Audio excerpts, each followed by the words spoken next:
ሻሎም ሻሎም ቅዱሳን የጌታ ሰላምና ጸጋ ለእናንተ ይሁን። እኔ ነብይ ፍቅራ እባላለሁ። የጽድቅ ወንጌል ሚኒስትሪ ባለራዕይ ነኝ።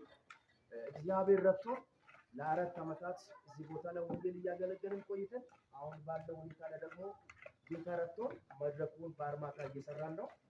ዙሪያውን ጨርሰናል። ዙሪያውን በድንጋይ ታስሮ አልቋል። አሁን ደግሞ እላውን አርማታና ከፍታውን ለመጨመር ጌታ ረድቶ በእንዲህ አይነት ሁኔታ ደርሰናል።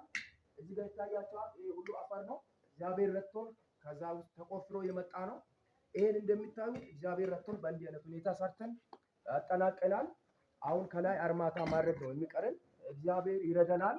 እግዚአብሔር ረድቶን በእንዲህ አይነት ሁኔታ እየተንቀሳቀስን ስለሆነ እናንተም ደግሞ እግዚአብሔር በረዳችሁ መጠን ይህን ወንጌል በገንዘባችሁ እንድታገለግሉ በጌታ ፍቅር እንጠይቃችኋለን።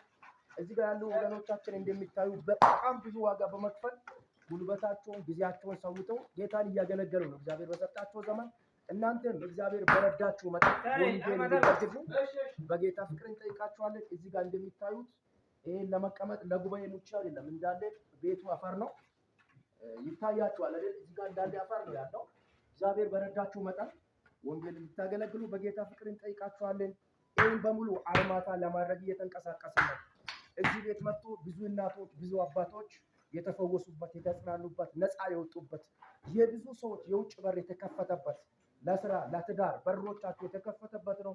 እግዚአብሔር እየሰራ ያለበት ነው። ግን ቢሆንም በእንዲህ አይነት ሁኔታ እግዚአብሔርን እያገለገልን ነው።